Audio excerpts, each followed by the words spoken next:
Los Angeles rapper A$AP Rocky has pleaded not guilty to felony assault with a firearm, charges stemming from a 2021 confrontation in Hollywood.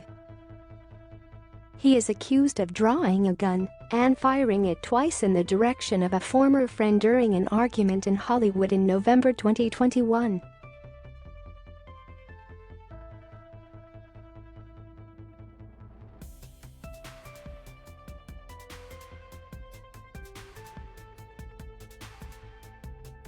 Mayors and 2 other men fled after he fired the gun, police said.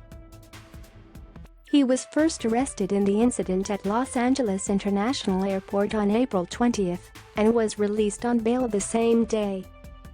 A member of the Harlem hip-hop collective A$AP Mob, A$AP Rocky first made his mark in music with the single Peso in 2011.